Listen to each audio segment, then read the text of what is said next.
Kalau enggak kita bubarkan ini. Anda buat kekacauan di lingkungan masyarakat. Masyarakat resah. Betul. Ya? Betul, Pak. Masyarakat sudah resah semua ini. Terus kami TNI ini ada gunanya apa di sini? Paham? Saya minta ikuti jalur hukum. Sana bubarkan, sini bubarkan. Hei, yang sana.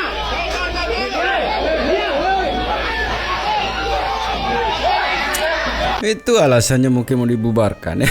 Assalamualaikum warahmatullahi wabarakatuh. Gimana kabarnya semua? Semoga baik-baik saja ya. Apa yang disampaikan kemarin salah satu perwakilan dari salah satu ormas begitu ya, yang dituduhkan untuk Kang Deddy. Akhirnya Kang Deddy sekarang meminta maaf. Tapi sebenarnya ini bentuk perlawanan juga ya. Ini harus dilawan balik ini. Kalau tidak ditindaklanjuti ya akan semaunya nanti di situ ya. Dan ternyata semeton ya, dengan apa yang dilakukan oleh salah satu ormas kemarin, warga dari Jawa Barat atau Jawa Barat ya, ini ikut tersinggung juga ya, karena beliau juga apa yang dilakukan Kang Deddy sangat bermanfaat begitu ya. Karena ormas salah satu berkedok ormas katanya ya, ini masyarakat yang peduli Kang Deddy ini bereaksi ya dengan apa yang dikeluarkan atau statement disampaikan oleh salah satu dari ormas kemarin. Ini menarik untuk kita respon ya. Bagaimana videonya? Ini dia. Hari ini saya tidak di Lembur Pakuan ya. Saya hari ini lagi di Gedung Pakuan, Balai Pakuan di Bandung, karena saya memutuskan hari Minggu di sini untuk menyelesaikan beberapa hal yang saya fokuskan di Kota Bandung. Hari Senin besok saya keliling lagi ke kabupaten-kabupaten lain untuk menyelesaikan problem-problem warga secara bersama, tentunya bukan saya sendiri. Kenapa sih Kang Deddy harus selalu turun? Di kita ini memang harus segera dimulai dengan contoh. Kalau tidak dicontohi, tidak turun, susah selesai. Atau pakai metodologi birokrasi melalui pendekatan formal berjenjang dan terstruktur, perlu waktu yang panjang. Saya ingin menempuh hal-hal itu dilakukan dengan cepat, tidak terlalu rumit, dan tepat sasaran. Ini yang saya lakukan karena kita ingin melakukan percepatan, bukan melakukan kinerja birokrasi saja, tapi kinerja sosial untuk memenuhi keinginan psikologi publik. Agar apa? Agar semua orang bisa menjalankan hak dan kewajibannya secara baik. Untuk seluruh masyarakat Jawa Barat, saya menyampaikan permohonan maaf apabila saya setiap hari membuat kegaduhan dengan berbagai langkah dan kebijakan yang tentunya banyak yang tidak menyukainya. Dan banyak yang mereka secara terbuka melakukan otokritik, dan saya menerima otokritik itu dengan baik karena sahabat yang baik adalah sahabat yang mengingatkan. Tetapi juga banyak publik yang punya harapan terpuaskan. Dan saya pemimpin hidup di antara dua, yang suka dan yang tidak suka, yang menyetujui dan tidak menyetujui. Dan kedua-duanya adalah warga saya, warga rakyat Jawa Barat. Meskipun sekarang yang rajin berkomentar bukan hanya rakyat Jawa Barat saja. Itu hak setiap orang, karena eranya sudah era digital, era media sosial. Setiap kegiatan bisa dilihat oleh seluruh warga dunia. Yang penting apa yang kita lakukan bermanfaat. Ya, yuk kita semangat hidup, jangan berprasangka buruk, berprasangkalah baik agar hati kita tenang, tentram, dan bahagia. Pokoknya salam untuk semuanya, sehat selalu. Saya koreksi sedikit ya pernyataan dari Kang Deddy. Kang Deddy mudah-mudahan nonton juga ya, bahwa sekarang Kang Deddy bukan hanya milik Jawa Barat ya. Kita juga menyayangi, begitu di luar Jawa Barat juga menyayangi. Dan saya rasa juga di seluruh Indonesia juga lagi memperhatikan Kang Deddy begitu ya. Karena di video sebelumnya juga ada tuh ya semeton-semeton dari Bali juga ada tuh, sangat berharap sekali, berharap lebih malahan dari Kang Deddy. Jadi apapun yang dilakukan sekarang, kebijakan apapun, kami sih berharap ya dengan apa yang dilakukan Kang Deddy sekarang dicontoh juga oleh pemimpin-pemimpin kami juga begitu. Bagaimana fokus untuk kesejahteraan rakyat begitu. Dan Bapak Ketua Umum juga berpesan kepada DPD Jawa Barat dan DPC-DPC-nya pada acara hari ini agar ya dalam rapat-rapat komisi-komisi nanti buatlah program-program yang baik, program-program sosial kemasyarakatan ya sesuai dengan fungsi kita sebagai organisasi, ya organisasi kemasyarakatan, buat yang bisa menyentuh masyarakat, yang bisa menarik hati masyarakat, yang bisa membuat harum nama organisasi kita, dan kita bisa membantah dan membuktikan bahwasanya kita bukanlah bahagian dari ormas-ormas yang membuat nama baik negara kita jadi jelek. Ya, katanya banyak investor lari. Ya, katanya banyak investor lari tidak mau masuk ke negara kita gara-gara ormas. Saya koreksi di sini, mungkin beliau-beliau yang menyampaikan itu maksudnya bagus dan kita mendukung. Grip Jaya mendukung pemerintah untuk menertibkan ormas-ormas yang ada di dalamnya oknum-oknum yang masih berlaku premanisme.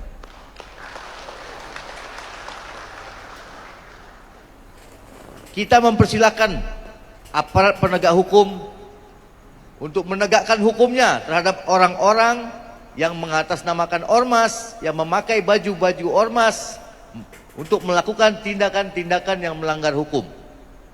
Kami mendukung, kita mendukung. Begitu juga sebaliknya, kita sebagai ormas juga akan membuat satgas untuk mengawasi pemerintah, untuk mengawasi aparat penegak hukum yang juga di dalamnya banyak oknum-oknum preman. Jadi keseimbangan ini akan kita jalankan bersama-sama. Kita sinergi dengan pemerintah, kita sinergi dengan TNI Polri, ya. Kalau pemerintah dan TNI Polri bekerja dengan baik memberantas oknum-oknum, mau itu pakai baju ormas kah, pakai baju apapun bajunya, apapun bentuknya diberantas, dan kita juga sebagai masyarakat ikut mengawasi, memberantas oknum-oknum pemerintah, oknum-oknum aparat yang berlaku seperti preman. Insya Allah negeri kita akan aman, damai, dan jaya. Setuju? Setuju? Setuju? Baik. Dan teman-teman, saya ingatkan terkhusus kepada seluruh ketua DPC, awasi ketua-ketua PAC-nya.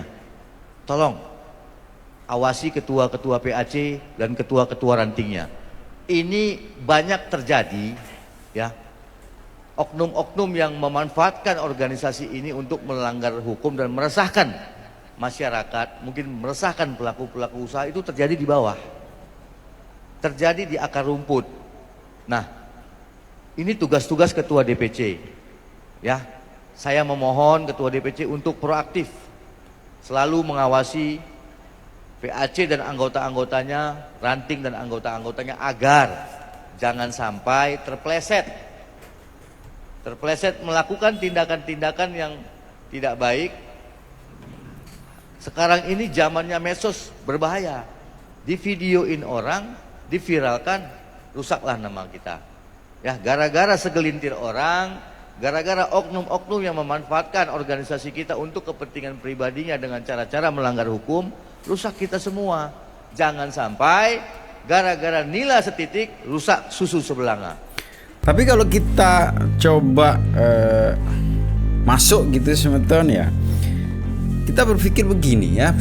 Saya sebagai masyarakat kecil berpikir, untuk apa sih gitu ya didirikan, di situ kan ada polisi, ada tentara. Kenapa ini terbentuk? Berarti ketidakpuasan dari masyarakat mungkin ya terhadap penegak hukum kita mungkin, ya, sehingga banyak sekali ormas-ormas untuk mengamankan, untuk menjaga masyarakat dan sebagainya. Terus yang memang berkewajiban untuk menjaga kita, tugasnya apa? Selamat pagi. Pagi luar biasa. Komando Integritas Kelompok Patriot Sejati. Perisa Kebenaran Nasional. Bersaksi dan berjaya. RKRI. Harga mati. Assalamualaikum warahmatullahi wabarakatuh. Salam sejahtera, Om Swastiastu, Namo Buddhaya, salam kebajikan, salam Pancasila. Salam.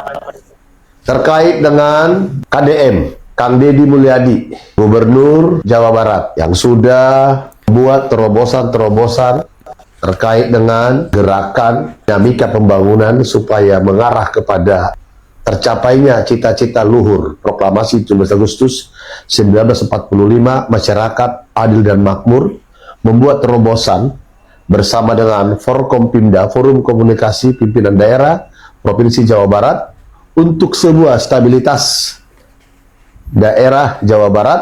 Kang Deddy mengatakan basmi preman-preman, merasa bahwa dia mampu, hebat, jago, dan ada juga preman yang berlindung di dalam sebuah organisasi, itu yang disebut oknum ormas.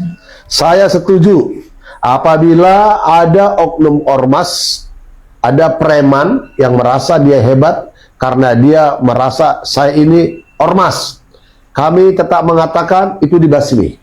Termasuk apapun yang sudah diucapkan mengenai oknum ormas, ya, yang dimana harus dibawa itu kepada sebuah ketertiban dan dasar-dasar didirikannya ormas harus betul-betul sesuai dengan maksud dan tujuan. Lalu ada ormas yang merasa keberatan, ya, tidak usah dipedulikan itu, Pak Gubernur. Basmi semua yang namanya premanisme, termasuk organisasi perisai kebenaran nasional kita. Apabila kita juga nggak benar, bubar. Buat apa didirikan organisasi masyarakat kalau tujuannya juga tidak terarah? Bukan karena banyaknya anggota bergabung di ormas, ormas itu hebat. Tapi ormas itu melakukan semua pergerakan-pergerakan seperti apa programnya yang diajukan kepada pendiriannya. Perisai Kebenaran Nasional tidak dibenarkan melakukan segala sesuatu terkait dengan berbicara kepada instansi atas nama organisasi, apalagi pakai atribut kalau tidak dilegalitas oleh pimpinan di atasnya, ya. Oleh karena itu, saya minta Perisai Kebenaran Nasional diperketat terus supaya Perisai Kebenaran Nasional ibarat seperti kendaraan bermotor. Apabila ada razia, kita naik kendaraan, apa itu mobil, apa itu roda 2, nggak khawatir kita ada razia karena kita punya SIM, ya, memenuhi standarisasi daripada layaknya seorang pengendara lalu lintas, ya, pengguna jalan lalu lintas. Saya kira demikian, organisasi masyarakat tidak perlu merasa gerah karena Deddy Mulyadi mendesak preman harus dibasmi. Demikian saya sampaikan dari tempat ini. Perisai Kebenaran Nasional. Saksi dan percaya. Yang mengaku sebagai ormas, yang mengaku sebagai LSM, yang sudah secara terang-terangan melakukan intimidasi. Saya sampaikan di sini, saya tantangan terbuka untuk diskusi aktif. Gue nggak bilang semua ormas itu preman, tapi kalau ada ormas yang marah pas premanisme diberantas, lo pikirin sendiri deh, masuk akal nggak? Jadi ceritanya Kang Deddy Mulyadi lagi ditantang nih, karena baru-baru ini dia mau bentuk satgas anti premanisme buat berantas pungli dan intimidasi yang sering banget dilakuin oknum yang katanya dari ormas. Tujuannya jelas, bikin masyarakat aman, usaha lancar, dan negara nggak kalah sama kelompok-kelompok yang seenaknya main kuasa di jalan, tapi langsung ditantang balik sama salah satu ormas besar. Dibilang pernyataannya menyesatkan, bahkan mereka juga mau bentuk satgas sendiri. Pertanyaannya, kalau lo emang bukan preman, kenapa panas? Kenapa buru-buru ngerasa diserang? Gue sih dukung yang berani lawan premanisme siapapun dia. Dan kalau lo ngerasa bersih, lo harusnya berdiri di sisi yang sama, bukan malah pasang badan buat oknum. Kalau enggak kita bubarkan ini. Anda buat kekacauan di lingkungan masyarakat. Jadi gimana nih? Kamu di pihak Kang Deddy atau dukung ormas? Gubernur ibarat hujan di tengah kekeringan. Pernah nggak sih kita merasa hidup kayak nunggu bus yang nggak pernah datang? Tiap pemilu kita nunggu pemimpin kayak nunggu mantan minta maaf. Nggak bakal kejadian. Tapi tiba-tiba datanglah satu orang, namanya Kang Deddy Mulyadi. Bukan Superman, bukan juga influencer. Beliau seperti hujan di tengah ladang yang retak. Waktu rakyat udah mau menyerah, dia datang bukan bawa janji, tapi bawa cangkul. Bukan pencitraan, tapi buat nanam harapan. Mobil dinas, dia tolak. Loh, pejabat lain baru dilantik aja udah nanya, flag racingnya bisa diganti nggak? Tapi Kang Deddy lebih milih naik mobil biasa. Karena dia tahu, yang butuh upgrade itu bukan mobil, tapi kehidupan rakyatnya. Dana negara yang biasanya dipakai buat ngopi-ngopi APBD. Sama dia dialihkan buat emak-emak yang dagang sayur, buat anak-anak yang mimpinya enggak cukup dibiayai dengan program pemerintah. Pendidikan yang biayanya lebih mahal dari utang mantan, dia bongkar. Karena beliau tahu, masa depan bukan cuma buat yang mampu bayar, tapi buat yang mau belajar. Beliau itu enggak banyak gaya, tapi tahan banting. Dari anak petani, sekarang ngurus petani. Turun langsung, bukan turun-temurun. Inspeksi, bahkan mungkin CCTV pun kalah update sama Kang Deddy. Ancaman, udah, diintimidasi, lewat. Karena beliau ngerti, jadi pemimpin itu bukan soal duduk di kursi empuk, tapi berdiri di antara rakyat yang kakinya udah kapalan nunggu perubahan. Kang Deddy itu bukan gubernur biasa. Beliau itu kombinasi langka antara Pak RT, dosen kehidupan, sama Ultraman. Jadi, kalau hari ini kamu masih skeptis soal pejabat, ingat, di antara 1000 yang sibuk pencitraan, masih ada 1 yang sibuk kerja diam-diam. Beliau bukan pahlawan. Beliau petani yang berubah jadi pemimpin. Tapi hatinya nggak pernah meninggalkan sawah. Dan kita cuma kehausan dan beliau datang sebagai hujan pertama. Jadi segitu sebetulnya videonya ya. Ada juga tanggapan dari masyarakat tadi ya tentang kebijakan dari Kang Deddy. Tapi intinya sebetulnya begini ya. Sekali lagi, apapun yang dilakukan oleh Kang Deddy sekarang, mungkin semua masyarakat Indonesia menginginkan juga ya itu terjadi di daerah masing-masing begitu. Jadi benar juga salah satu komenan yang saya baca kemarin, ini adalah aset bangsa yang harus dijaga juga begitu ya. Tapi kita juga selalu berharap dan berdoa sebetulnya ya, mudah-mudahan kesehatan, rezeki dari Kang Deddy sebagai Gubernur Jawa Barat selalu terjaga ya.